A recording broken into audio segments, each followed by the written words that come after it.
क्या कभी आपके साथ ऐसा हुआ है कि आप अपने मन को शांत करके बिल्कुल स्थिर होकर के बैठे हों और जब आप इस तरीके की सिचुएशन में बैठते हैं, जब आपको कहीं पर बिना एफर्ट लगाए कहीं पर ध्यान देने की ज़रूरत नहीं रहती है, मतलब कि बिना किसी टेंशन के, बिना किसी स्ट्रेन के, बिल्कुल आप रिलैक्स होकर के माइंड को रिलैक्स करके बैठते हैं, शांत करके बैठते हैं, ना कोई थॉट, ना कोई थिंकिंग, ना किसी तरह की कोई इमेजिनेशन।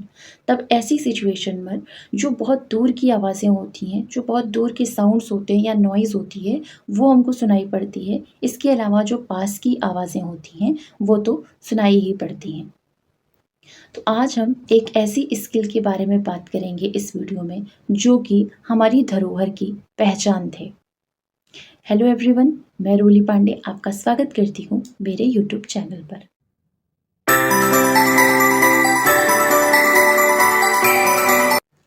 आज हम बात करेंगे एक ऐसी दुनिया की जहाँ world never stops speaking but listening is rare. Opinions और रिएक्शंस मतलब रायों और जवाबों की दौड़ में हमने एक ऐसी क्षमता खो दी है, एक ऐसी अनमोल क्षमता खो दी है जो कि सच में अनमोल थी। वो क्षमता है सुनना। आज की इस वीडियो में हम समझेंगे कि लर्निंग इज़ नॉट हेयरिंग, मतलब जो सुनना है वो बस केवल शब्दों का सुनना या फिर शब्दों पर रिएक्शन देना नहीं होता है। यहाँ तक कि जब हम ईश्वर की भी बात करते हैं, ईश्वर या फिर इनर वॉइस की भी बात करते हैं, तो वो चीज़ भी हमको तभी सुनाई पड़ती है जब हमारा मन शांत होता है या फिर हम इन विचारों से घिरे हुए दिमाग में शांति या फिर स्थिरता लेकर के आते हैं। हम आज एक ऐसी दुनिया में रह रहे हैं जहाँ पर शोर ही शोर है। हर कोई बोल रहा है, हर कोई बोलना चाहता है, लेकिन सुनने वाले बहुत कम। हम जवाब देते हैं, रिएक्ट करते हैं, इंटरप्ट करते हैं या शायद सुनते ही इसीलिए हैं जिससे कि सामने वाले की बात का हम तुरंत जवाब दे सकें, तुरंत रिएक्शन दे सकें या फिर तुरंत उसकी बात को काट कर उसमें इंटरप्ट कर सकें। बौद्ध धर्म में बुद्धिज़्म की बात करें तो उसमें कहा गया है कि listening is a deep compassion, मतलब कि हम किसी को सुन ही तभी सकते हैं जबकि हमारे अंदर करुणा होगी। करुणा से ही सुनने का जन्म होता है। अगर हमारे अंदर कंपैशन नहीं है, किसी चीज़ को लेकर के किसी की चीज़ को सुनने की या फिर हमारे अंदर पेशेंस नहीं है, तो सुनना या फिर लिसनिंग भी पॉसिबल नहीं है। फिर बस केवल हियरिंग होती है, मतलब कि शब्दों का आदान प्रदान होता है। शब्द हैं जो कि एक व्यक्ति बोलता है और दूसरा व्यक्ति उन शब्दों को सुन ही इसीलिए रहा होता है क्योंकि वो उस पर रिएक्ट करना चाह रहा होता है या फिर उस पर अपने थॉट्स या फिर अपने पर्सपेक्टिव्स बताना चाह रहा होता है। बुद्धिज्म में सुनने को करुणा क्यों कहा गया है? क्योंकि जब कोई व्यक्ति बहुत ज़्यादा किसी चीज़ से सफ़र कर सकता है या फिर कर रहा हो, तो उस सफ़रिंग या पेन के दौरान जब हम उसको बहुत ध्यान से सुनते हैं, तो उस टाइम का सुनना उस व्यक्ति के लिए हीलिंग का काम करता है। मतलब कि उस सफ़रिंग को या फिर उस पेन को पिघलाने का काम करता है। इस वजह से कह सकते हैं या फिर इसी वजह से बौद्ध धर्म में कहा गया है कि सुनना जो है वो करुणा से आती है। अगर आपके अंदर कंपैशन है, अगर आपके अंदर ह्यूमैनिटी, मानवता या फिर लोगों के दर्द के प्रति अगर करुणा है, तभी आपके अंदर लिसनिंग स्किल डेवलप हो सकती है या फिर लिसनिंग आ सकती है। हेयरिंग एक नॉर्मल सोशल टर्म है, कह सकते हैं, क्योंकि सुनना हमारी आज के टाइम में ऐसी दुनिया में ही रह रहे हैं कि हर कोई इतनी बड़ी बड़ी गैदरिंग्स में इकट्ठा हो रहा है, जहाँ फ्रेंड्स हैं वो 4-5 फ्रेंड्स का ग्रुप बना रहे हैं, उसके बावजूद देखा जाए तो व्यक्ति अकेला है। क्यों? क्योंकि जो सुनना है वो सिर्फ शब्दों का सुनना ही हो पाता है। आज के टाइम में किसी के अंदर कंपैशन नहीं रह गया है। कोई किसी को पेशेंस के साथ सुनना नहीं चाहता है, कोई किसी को कंपैशन के साथ सुनना नहीं चाहता है, क्योंकि हम सुन ही इसीलिए रहे होते हैं क्योंकि हम दूसरे की बात का सिर्फ जवाब देने के इंतज़ार में होते हैं।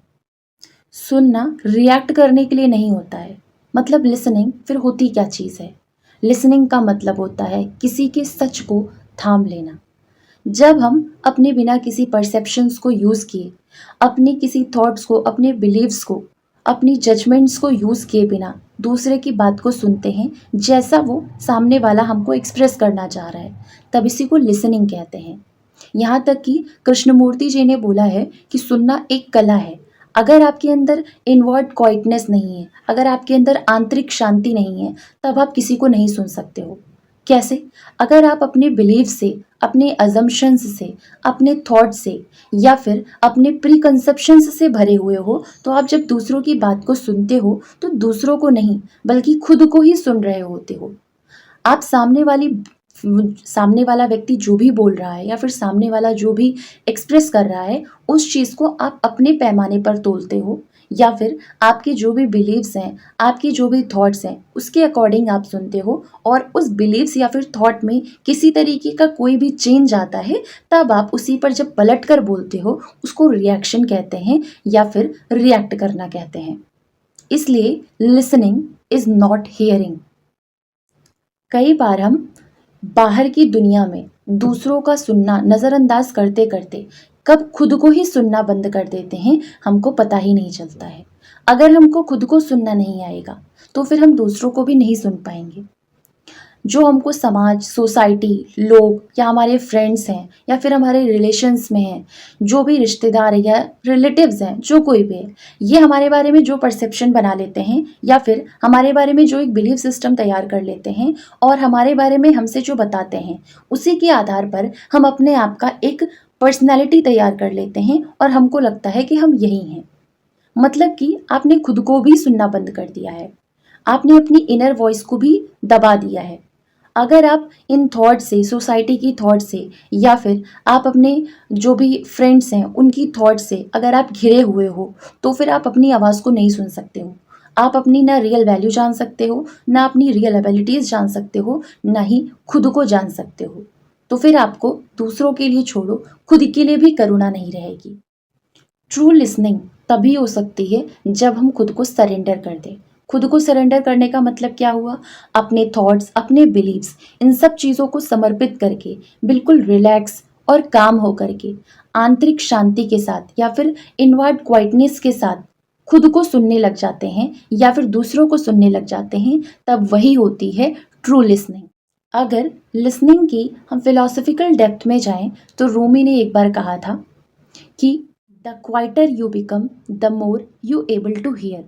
मतलब कि आप अंदर से जितने ज़्यादा शांत, क्वाइट होंगे, अंदर से शांत होने का मतलब है अपने विचारों की उधेड़-बुन को, अपने मन को, अपने बिलीव्स को, इन सब चीज़ों को जब आप शांत करेंगे, इन सब चीज़ों को आप स्थिर करेंगे, तब कह सकते हैं कि हाँ, आप क्वाइटर हैं अंदर से या फिर आपके अंदर शांति है। तब वो जो शांति होती है या फिर तब वो जो क्वाइटनेस होती है, उस क्वाइटनेस से जो लिसनिंग की रियल चीज़ है, वो खिलकर आती है या फिर निकल कर आती है। तो यही होती है ट्रू लिसनिंग। जब आप अपने अंदर क्वाइटनेस को जगा दोगे, जब आप अपने बिलीव्स, थॉट्स, सोसाइटल प्रेशर, इन सारी चीज़ों को जब आप इग्नोर करोगे या फिर अवॉइड करोगे, तब आपकी ट्रू लिसनिंग की प्रोसेस स्टार्ट हो। Listening is not only a skill, it is a great way to show compassion and love towards yourself and also to others. Let's listen to yourself, to your life, to others and to listen between the words. I hope आज के video में आपको समझ में आया होगा कि listening और हियरिंग ये दोनों सेम चीज़ नहीं है। अगर आप खुद के प्रति प्रेम और खुद के प्रति करुणा रखते हैं, तो फिर आपको लिसनिंग और हियरिंग इन दोनों में डिफरेंस समझना पड़ेगा और अपने अंदर की जो सबसे स्मार्टेस्ट स्किल है लिसनिंग, उसको आप आज से सुनना स्टार्ट करेंगे, जिससे कि आप खुद के प्रति भी कंपैशनेट रहें और दूसरों को प्रति भी।